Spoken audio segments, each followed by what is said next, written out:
नमो नारायणाय नमः। भगवान बृहस्पति देव की पूजा अर्चना के लिए बृहस्पतिवार को व्रत करके बृहस्पतिवार की व्रत की कथा सुनना चाहिए। बृहस्पतिवार का व्रत करने और कथा सुनने से सभी भक्तों की मनोकामनाएं पूर्ण होती हैं। तो आइए बड़ी ही श्रद्धा से बृहस्पतिवार की इस कथा को सुनते हैं। भारतवर्ष में एक प्रतापी और दानी राजा राज्य करता था। वह नित्य गरीबों और ब्राह्मणों की सहायता करता था। यह बात उसकी रानी को अच्छी नहीं लगती थी। वह ना ही गरीबों को दान देती, ना ही भगवान का पूजन करती थी और राजा को भी दान देने से मना किया करती थी। एक दिन राजा शिकार खेलने वन को गए हुए थे तो रानी महल में अकेली थी। उसी समय बृहस्पति देव साधु वेश में राजा के महल में भिक्षा लेने के लिए गए और भिक्षा मांगी तो रानी ने भिक्षा देने से इनकार कर दिया और कहा, हे साधु महाराज, मैं तो दान पुण्य से तंग आ गई हूँ। मेरा पति सारा धन लुटाते रहते हैं। मेरी इच्छा है कि हमारा धन नष्ट हो जाए, फिर ना रहेगा बांस, ना बजेगी बांसुरी। साधु ने कहा, देवी तुम तो बड़ी विचित्र हो। धन संतान तो सभी चाहते हैं, पुत्र और लक्ष्मी तो पापी के घर भी होने चाहिए। यदि तुम्हारे पास अधिक धन है तो भूखों को भोजन दो,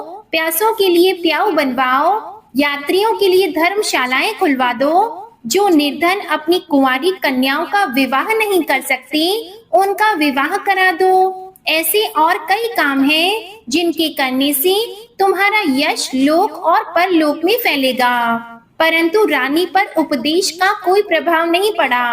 वह बोली, महाराज आप मुझे कुछ ना समझाएं। मैं ऐसा धन नहीं चाहती जो हर जगह बांटती फिरूं।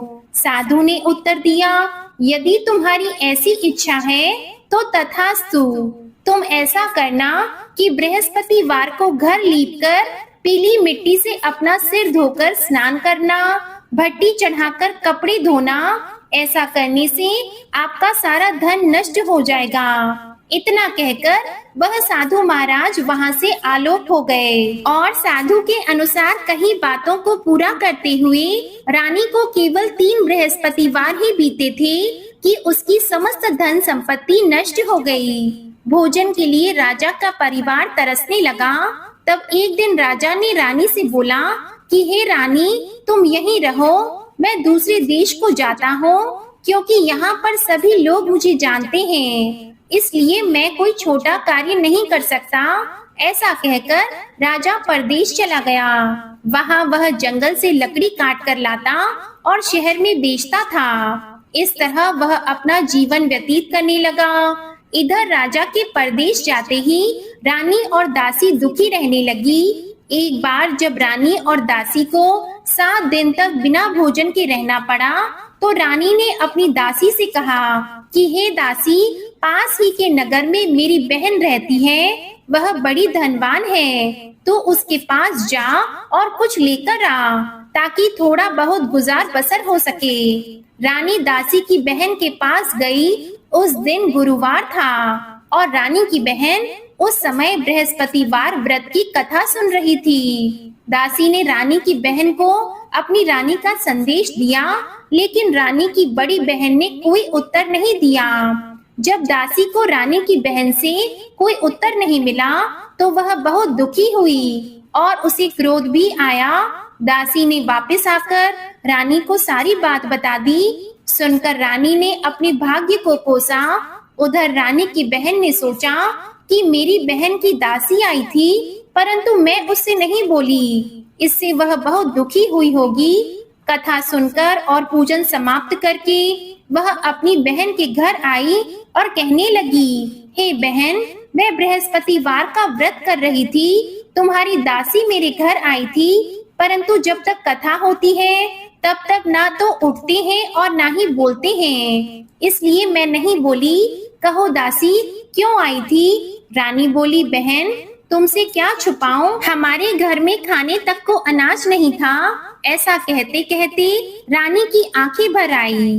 उसने दासी समेत पिछले 7 दिनों से भूखे रहने तक की बात अपनी बहन को विस्तार पूर्वक सुना दी। रानी की बहन बोली, देखो बहन, भगवान बृहस्पति देव सबकी मनोकामना को पूर्ण करते हैं। देखो, शायद तुम्हारे घर में अनाज रखा हो। पहले तो रानी को विश्वास नहीं हुआ, पर बहन के आग्रह करने पर उसने अपनी दासी को अंदर भेजा तो सचमुच अनाज से भरा एक घड़ा मिल गया। यह देखकर दासी को बड़ी हैरानी हुई। दासी रानी से कहने लगी कि रानी, जब हमको भोजन नहीं मिलता तो हम व्रत ही तो करते हैं, इसलिए क्यों ना इनसे व्रत और कथा की विधि पूछ ली जाए ताकि हम भी व्रत कर सकें। तब रानी ने अपनी बहन से बृहस्पतिवार व्रत के बारे में पूछा। उसकी बहन ने बताया कि बृहस्पतिवार के व्रत में चने की दाल और मुनक्का से विष्णु भगवान का केले की जड़ में पूजन करें तथा दीपक जलाएं, व्रत की कथा सुने और पीला भोजन ही करें। इससे बृहस्पति देव प्रसन्न होते हैं और व्रत और पूजन बताकर रानी की बहन अपने घर को लौट गई। 7 दिन के बाद जब गुरुवार आया तो रानी और दासी ने व्रत रखा। घोड़साल में जाकर चना और गुड़ लेकर आई, फिर उससे केले की जड़ तथा विष्णु भगवान का पूजन किया। अब पीला भोजन कहाँ से आए, इस बात को लेकर दोनों बहुत दुखी थी। चूंकि उन्होंने व्रत रखा था, इसलिए बृहस्पति देव उनसे प्रसन्न थे। इसलिए वे एक साधारण व्यक्ति का रूप धारण करके 2 थालों में पीला भोजन दासी को दे गए। भोजन पाकर दासी बहुत प्रसन्न हुई और फिर रानी के साथ मिलकर भोजन ग्रहण किया। उसके बाद वे सभी गुरुवार को व्रत और पूजन करने लगी। बृहस्पति भगवान की कृपा से उनके पास फिर से धन संपत्ति आ गई, परंतु रानी फिर से पहले की तरह आलस्य करने लगी। तब दासी बोली, देखो रानी, तुम पहले भी इस प्रकार आलस्य करती थी। तुम्हें धन रखने में कष्ट होता था, इस कारण सभी धन नष्ट हो गया, और अब जब भगवान बृहस्पति देव की कृपा से धन मिला है तो तुम्हें फिर से आलस्य होता है। रानी को समझाते हुए दासी कहती है कि बड़ी मुसीबतों के बाद हमने यह धन पाया है, इसलिए हमें दान पुण्य करना चाहिए, भूखे मनुष्यों को भोजन कराना चाहिए और धन को शुभ कार्यों में खर्च करना चाहिए, जिससे तुम्हारे कुल का यश बढ़ेगा, स्वर्ग की प्राप्ति होगी और पितृ प्रसन्न होंगे। दासी की बात मानकर रानी अपना धन शुभ कार्यों में खर्च करने लगी, जिससे पूरे नगर में उसका यश फैलने लगा। उधर एक दिन राजा दुखी होकर जंगल में एक पेड़ के नीचे आसन जमाकर बैठ गया। वह अपनी दशा को याद करके व्याकुल होने लगा। बृहस्पतिवार का दिन था। एकाएक उसने देखा कि निर्जन वन में एक साधु प्रकट हुए। वह साधु वेश में स्वयं बृहस्पति देवता थे। लकड़हारे के सामने आकर बोले, हे लकड़हारे, इस सुनसान जंगल में तू इतना चिंता मग्न क्यों बैठा है? लकड़हारे ने दोनों हाथ जोड़कर प्रणाम किया और उत्तर दिया कि महात्मा जी, आप सब कुछ जानते हैं, मैं क्या कहूँ। यह कहकर रोने लगा और साधु को अपनी आत्मकथा सुनाई। महात्मा जी ने कहा, तुम्हारी स्त्री ने बृहस्पतिवार के दिन बृहस्पति भगवान का निरादर किया है, जिसके कारण रुष्ट होकर उन्होंने तुम्हारी यह दशा कर दी। अब तुम चिंता को दूर करके मेरे कहने पर चलो तो तुम्हारे सब कष्ट दूर हो जाएंगे और भगवान पहले से भी अधिक संपत्ति देंगे। तुम बृहस्पतिवार के दिन कथा किया करो, 2 पैसे के चने मुनक्का लाकर उसका प्रसाद बनाओ और शुद्ध जल से लोटे में शक्कर मिलाकर अमृत तैयार करो। कथा के पश्चात अपने सारे परिवार और सुनने वाले प्रेमियों में अमृत व प्रसाद को बांटकर खुद भी ग्रहण करो। ऐसा करने से भगवान तुम्हारी सभी मनोकामनाएं पूरी करेंगे। साधु के ऐसे वचन सुनकर लकड़हारा बोला, हे प्रभु, मुझे लकड़ी बेचकर इतना पैसा नहीं मिलता जिससे भोजन के उपरांत कुछ बचा सकूं। मैंने रात्रि में अपनी स्त्री को व्याकुल देखा है। मेरे पास कुछ भी नहीं, जिससे मैं उसकी खबर मंगा सकूं। और फिर मैं बृहस्पति देव की क्या कहानी सुनूं? मुझको तो कुछ भी मालूम नहीं है। तब साधु ने कहा, हे लकड़हारे, तुम किसी बात की चिंता मत करो। बृहस्पतिवार के दिन तुम रोजाना की तरह लकड़ियां लेकर शहर को जाओ। तुमको रोज से दोगुना धन प्राप्त होगा, जिससे तुम भली भांति भोजन कर लोगी और बृहस्पति देव की पूजा का सामान भी आ जाएगा। बृहस्पति देव की कथा इस प्रकार है, सुनो। प्राचीन काल में एक ब्राह्मण रहता था। वह बहुत निर्धन था। उसकी कोई संतान नहीं थी। उसकी स्त्री बहुत मलिनता के साथ रहती थी। वह स्नान नहीं करती, किसी देवता का पूजन नहीं करती। इससे ब्राह्मण देवता बड़े दुखी थे। बेचारे बहुत कुछ कहते थे, किंतु उसका कुछ परिणाम नहीं निकला। भगवान की कृपा से ब्राह्मण की स्त्री के कन्या रूपी रत्न पैदा हुआ। कन्या बड़ी होने पर प्रातः स्नान करके विष्णु भगवान का जप और बृहस्पतिवार का व्रत करने लगी। अपने पूजन पाठ को समाप्त करके विद्यालय जाती तो अपनी मुट्ठी में जौ भर के ले जाती और पाठशाला के मार्ग में डालती जाती। तब ये जौ स्वर्ण के हो जाते तो लौटते समय उनको घर ले आती। एक दिन वह बालिका सूप में उस सोने की जौ को फटककर साफ कर रही थी कि उसके पिता ने देख लिया और कहा कि बेटी, सोने की जौ के लिए सोने का सूप होना चाहिए। दूसरे दिन बृहस्पतिवार था। इस कन्या ने व्रत रखा और बृहस्पति देव से प्रार्थना करके कहा, मैंने आपकी पूजा सच्चे मन से की है, तो मेरे लिए सोने का सूप दे दो। बृहस्पति देव ने उसकी प्रार्थना स्वीकार कर ली। रोजाना की तरह वह कन्या जौ फैलाती हुई जाने लगी। जब लौटकर जौ बीन रही थी तो बृहस्पति देव की कृपा से सोने का सूप मिला। उसे वह घर ले आई और उसमें जौ साफ करने लगी, परंतु उसकी माँ का वही ढंग रहा। एक दिन की बात है, वह कन्या सोने के सूप में जौ साफ कर रही थी। उस समय उस शहर का राजपुत्र वहां से होकर निकला। इसके रूप और कार्य को देखकर वह मोहित हो गया और अपने घर आकर भोजन और जल त्याग कर उदास होकर लेट गया। राजा को इस बात का पता लगा तो अपने प्रधानमंत्री के साथ उसके पास गए और बोले, बेटा, तुम्हें किस बात का कष्ट है? किसी ने तुम्हारा अपमान किया है अथवा कोई कारण है सो कहो, मैं वही कार्य करूँगा जिससे तुम्हें प्रसन्नता हो। अपने पिता की राजकुमार ने बातें सुनी तो वह बोला, मुझे आपकी कृपा से किसी बात का दुख नहीं है। किसी ने मेरा अपमान नहीं किया है, परंतु मैं उस लड़की से विवाह करना चाहता हूँ जो सोने के सूप में जौ साफ कर रही थी। यह सुनकर राजा आश्चर्य में पड़ गया और बोला, हे बेटा, इस तरह की कन्या का पता तुम ही लगाओ, मैं उसके साथ तेरा विवाह अवश्य ही करवा दूंगा। राजकुमार ने उस लड़की के घर का पता बताया। तब मंत्री उस लड़की के घर गए और ब्राह्मण देवता को सभी हाल बताया।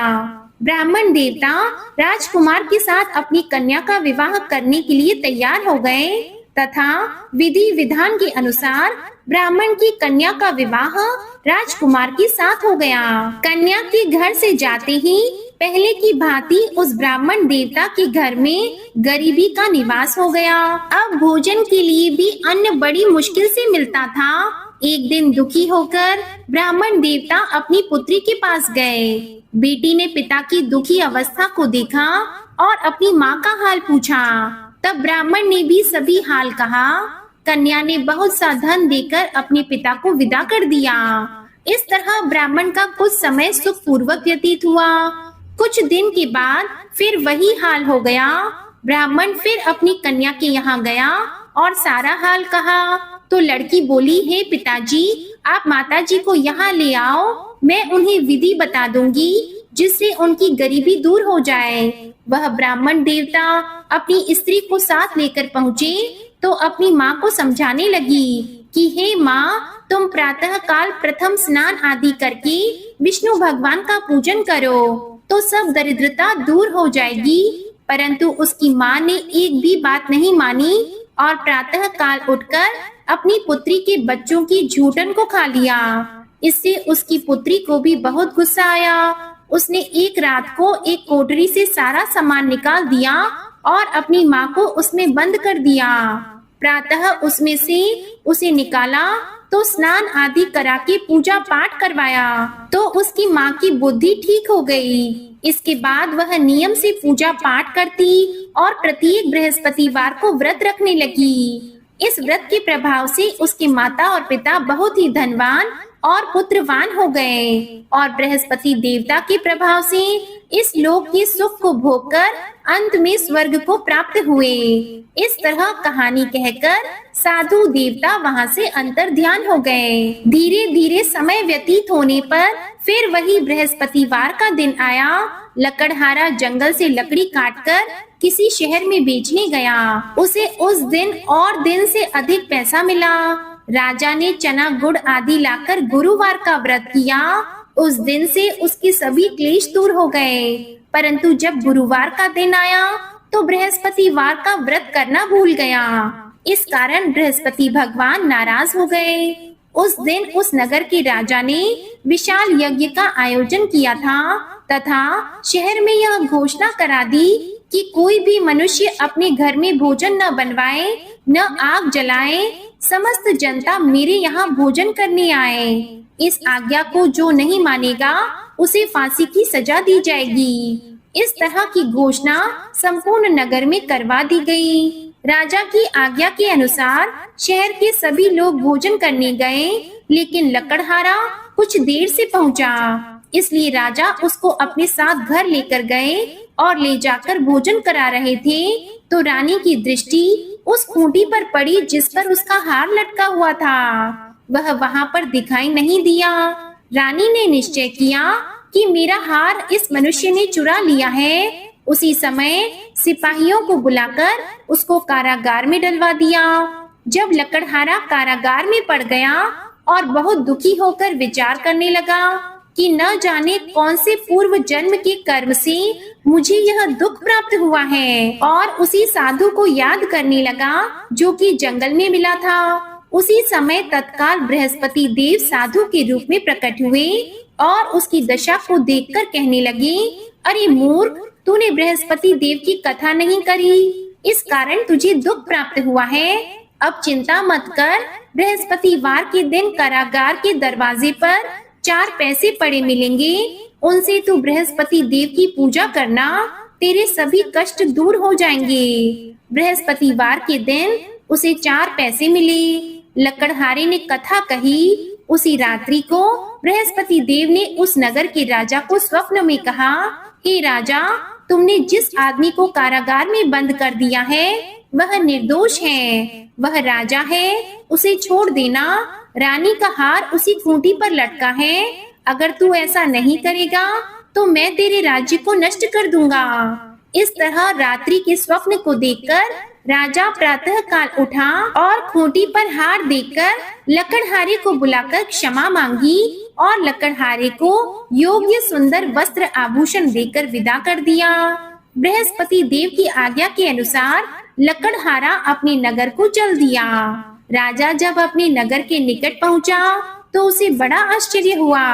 नगर में पहले से अधिक बाग, तालाब, कुएं तथा बहुत सी धर्मशालाएं, मंदिर आदि बन गए हैं। राजा ने पूछा, यह किसका बाग और धर्मशाला है? तब नगर के सभी लोग कहने लगे, यह सब रानी और बंदी के हैं। तो राजा को आश्चर्य हुआ और गुस्सा भी आया। जब रानी ने यह खबर सुनी कि राजा आ रहे हैं तो उन्होंने दासी से कहा, हे दासी, देख राजा हमको कितनी बुरी हालत में छोड़ गए थे। हमारी ऐसी हालत देखकर वह लौट न जाएं, इसलिए तू दरवाजे पर खड़ी हो जा।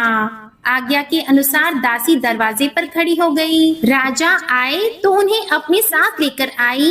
तब राजा ने क्रोध करके अपनी रानी से पूछा कि यह धन तुम्हें कैसे प्राप्त हुआ है? तब उन्होंने कहा, हमें यह सब धन बृहस्पति देव के इस व्रत के प्रभाव से प्राप्त हुआ है। राजा ने निश्चय किया कि 7 रोज बाद तो सभी बृहस्पति देव का पूजन करते हैं, परंतु मैं प्रतिदिन दिन में 3 बार कहानी और रोज व्रत किया करूँगा। अब हर समय राजा के दुपट्टे में चने की दाल बंधी रहती और दिन में 3 बार कहानी कहते। एक रोज राजा ने विचार किया कि चलो अपनी बहन के यहाँ हो आवे।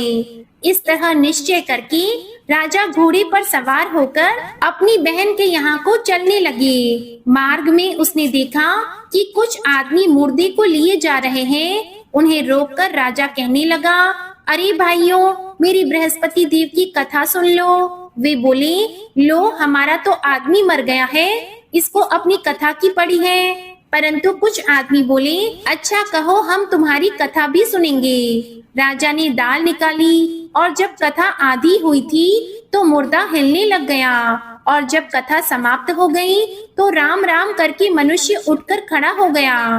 आगे मार्ग में उसे किसान खेत में हल चलाता मिला तो राजा ने उसे देखकर बोला, अरे भैया, तुम मेरी बृहस्पति वार की कथा सुन लो। किसान बोला, जब तक मैं तेरी कथा सुनूंगा तब तक 4 हरैया जोत लूंगा। जा अपनी कथा किसी और को सुनाना। इस तरह राजा आगे चलने लगा। राजा के हटते ही बैल पछाड़ खाकर गिर गए और किसान के पेट में बड़ी जोर का दर्द होने लगा। उस समय उसकी माँ रोटी लेकर आई और उसने जब यह देखा तो अपने पुत्र से सब हाल पूछा और बेटे ने सभी हाल कह दिया। तो बुढ़िया दौड़ी दौड़ी उस घुड़सवार के पास गई और उससे बोली, मैं तेरी कथा सुनूंगी, तू अपनी कथा मेरे खेत पर चलकर ही कहना। राजा ने बुढ़िया के खेत पर जाकर कथा कही, जिसके सुनते ही वह बैल उठकर खड़े हुए तथा किसान के पेट का दर्द भी बंद हो गया। राजा अपनी बहन के घर पहुंचा। बहन ने भाई की खूब मेहमानी की। दूसरे रोज प्रातः काल राजा जगा तो वह देखने लगा कि सब लोग भोजन कर रहे हैं। राजा ने अपनी बहन से कहा, ऐसा कोई मनुष्य है जिसने भोजन नहीं किया हो? मेरे बृहस्पति वार की कथा सुन ले। तो बहन बोली, हे भैया, यह देश ऐसा है कि पहले यहाँ लोग भोजन करते हैं, बाद में अन्य काम करते हैं। अगर कोई पड़ोस में हो तो देख आओ। वह ऐसा कहकर देखने चली गई, परंतु उसे कोई ऐसा व्यक्ति नहीं मिला जिसने भोजन न किया हो। अतः वह एक कुम्हार के पास गई जिसका लड़का बीमार था। उसे मालूम हुआ कि उनके यहाँ 3 रोज से किसी ने भोजन नहीं किया है। तो रानी ने अपने भाई की कथा सुनने के लिए कुम्हार से कहा। वह तैयार हो गया। तब राजा ने जाकर बृहस्पति वार की कथा कही, जिसको सुनकर उसका लड़का ठीक हो गया। अब तो राजा की प्रशंसा होने लगी। एक रोज राजा ने अपनी बहन से कहा कि हे बहन, हम अपने घर को जाएंगे, तुम भी तैयार हो जाओ। राजा की बहन ने अपनी सास से कहा तो सास ने कहा, हाँ चली जा, परंतु अपने लड़कों को मत ले जाना, क्योंकि तेरे भाई के कोई संतान नहीं है। बहन ने अपने भैया से कहा कि हे भैया, मैं तो चलूंगी पर कोई बालक नहीं चलेगा। तो राजा बोला, जब कोई बालक नहीं चलेगा तब तुम ही क्या करोगी? बड़ी दुखी मन से राजा अपने नगर को लौट आया। राजा ने अपनी रानी से कहा कि हम निर्वंशी हैं, हमारा मुंह देखने का धर्म नहीं है और कुछ भोजन आदि नहीं किया है।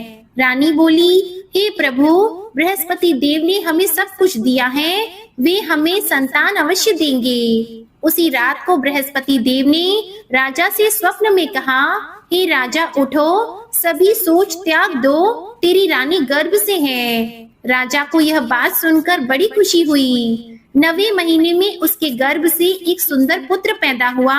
तब राजा बोला, हे रानी, स्त्री बिना भोजन के रह सकती है, पर बिना कहे नहीं रह सकती। जब मेरी बहन आएगी तुम उससे कुछ मत कहना। रानी ने सुनकर हाँ कर दिया। जब राजा की बहन ने ये शुभ समाचार सुना तो वह बहुत खुश हुई और बधाई लेकर अपने भाई के यहाँ आई। तभी रानी ने कहा, घोड़ा चढ़कर तो नहीं आई है, गधा चढ़कर आई है। राजा की बहन बोली, भाभी, मैं इस प्रकार नहीं कहती तो तुम्हें संतान कैसे मिलती? बृहस्पति देव ऐसे ही हैं, जैसी जिसके मन में कामनाएं हैं सभी को पूर्ण करते हैं। जो सद्भावना पूर्वक बृहस्पतिवार का व्रत करता है एवं कथा पढ़ता है अथवा सुनता है, दूसरों को सुनाता है, बृहस्पति देव उनकी सभी मनोकामनाएं पूर्ण करते हैं। बृहस्पति देव उनकी सदैव रक्षा करते हैं। जो संसार में सद्भावना और सच्चे हृदय से बृहस्पति देव का पूजन करते हैं, उनकी सभी मनोकामनाएं उसी प्रकार पूर्ण हो जाती हैं, जैसे राजा और रानी ने बृहस्पति देव की कथा का गुणगान किया। उनकी सभी इच्छाएं बृहस्पति देव ने पूर्ण की। मनुष्य को हृदय से उनका मनन करते हुए जयकारा करना चाहिए। तो प्रेम से बोलिए बृहस्पति देव की जय, विष्णु भगवान की जय, समस्त देवी देवताओं की जय। आज की गुरुवार व्रत कथा पसंद आए तो वीडियो को लाइक कीजिएगा, शेयर कीजिएगा, कमेंट में भगवान श्री बृहस्पति देव की जय लिखिएगा और इस चैनल को सब्सक्राइब जरूर कीजिएगा। बोलिए बृहस्पति भगवान की जय।